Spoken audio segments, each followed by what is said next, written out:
Sem liberdade criativa e sem qualquer parcela sobre os lucros obtidos com a sua obra, Jack Kirby procura a editora concorrente para trabalhar. Sem acordos com Stan Lee, Carmine Infantino, o então presidente da DC Comics, convida o Rei Kirby e dá a carta branca para ele fazer o que quiser na DC. Como num Big Bang, ele cria um novo universo sobre a carcaça de deuses antigos, surgem novos. Uma dimensão que chama a atenção até do próprio Superman. Eu finalizei a primeira edição de Quarto Mundo, a primeira obra de Kirby depois da reinvenção dos quadrinhos, que você pode ver bem aqui, e venho contar para vocês o que eu vi. Essa foi a primeira obra do Kirby que eu li e eu escolhi ela justamente por esse pano de fundo de extrema liberdade criativa. E nossa, já nas primeiras páginas ele mostra uma arte lindíssima, um negócio grandioso. A princípio era para ser uma história do Thor e o fim dos tempos da mitologia nórdica, o Ragnarok. Mas a editora não quis matar os seus personagens valiosos, né? Dá pra sentir a grandeza dessa história épica que ele quer contar, seja pelos cenários abertos de batalha ou pelos traços extremamente trabalhados e pensados em cada estrutura da quadrinização. As primeiras histórias envolvem um Superman. Na verdade, é uma história de investigação jornalística com um amigo do Superman, o Jimmy Olsen. Ele vai até uma ilha misteriosa com um grupo de jovens e acaba encontrando uma gangue de motoqueiros espaciais. Ele inclusive vira líder deles. Depois do sucesso do filme do Superman, a DC anunciou uma série do Jimmy Olsen, então não tem como não ficar empolgado com o que pode vir aí nos cinemas e na TV. Uma coisa que eu não sabia era a habilidade do Kirby em desenhar veículos. Sou apaixonado por carros e a maneira como eles aparecem nas diferentes mídias me fascina. Nos animes temos Initial D, com a tecnologia 3D nova, que a olhos desatentos podem até causar estranheza, mas carrega o seu charme naqueles polígonos. E como não citar o Akira Toriyama? No próprio mangá do Dragon Ball, ele desenhava lindos designs de carros, motos, mas mesmo em outras obras dele, ele projetou aviões, tanques de guerra, naves cheias de curvas, onde cada linha fazia sentido com a estrutura do veículo. Kirby foi inovador, colocando sua visão altamente tecnológica em carros e até trens. Desenhar mechas não é fácil. Artistas em geral preferem desenhar coisas mais orgânicas e evitam carros. Mas Kirby é diferente. Ele adorava fazer linhas e círculos e aplicando as tecno-bugiganga deles onde cabia. E assim ele fez a Nova Gênese, um planeta que lembra o paraíso, ou Asgard, terra dos deuses nórdicos, e sua contraparte, Apokolips, um planeta cheio de erupções e fogos. Dois mundos rivais.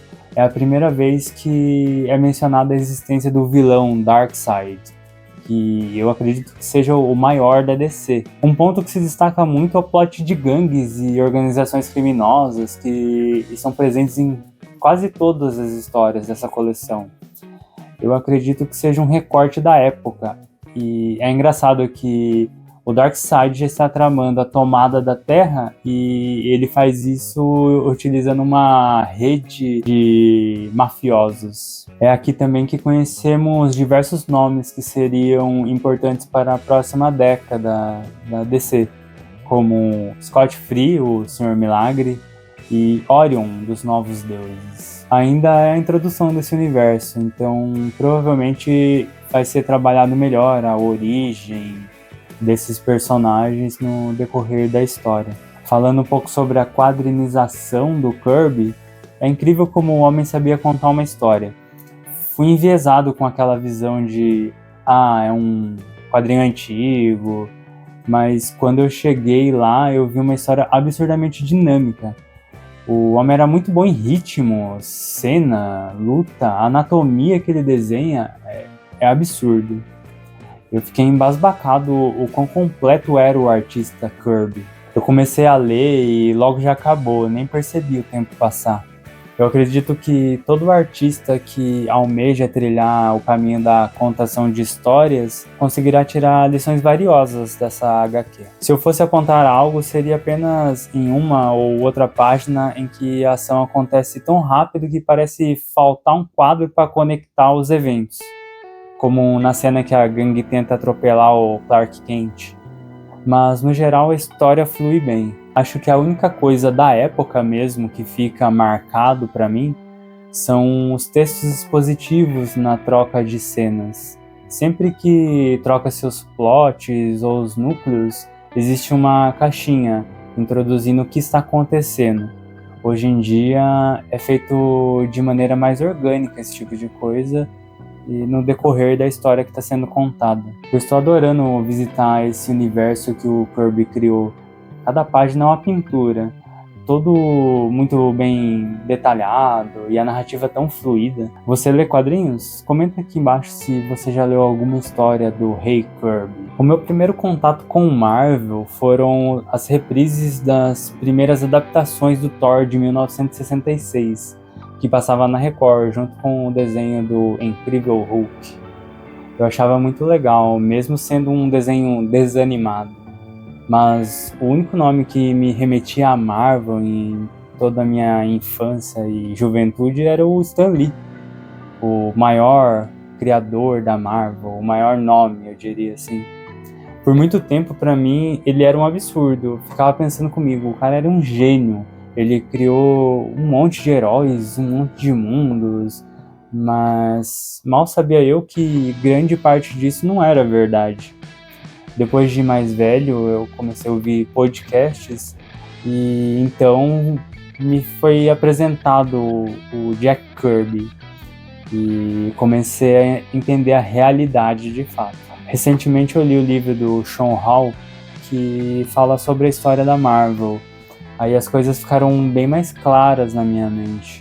Embora o livro não seja sobre Kirby, é impossível falar da Marvel ou sobre a construção da mídia quadrinhos sem falar do rei.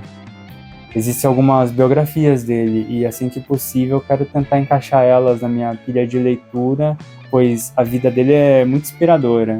Ele criou muitas coisas, muitos conceitos à frente do seu tempo. Escreveu, desenhou, pintou, trabalhou com colagem, animação, ele fez de tudo.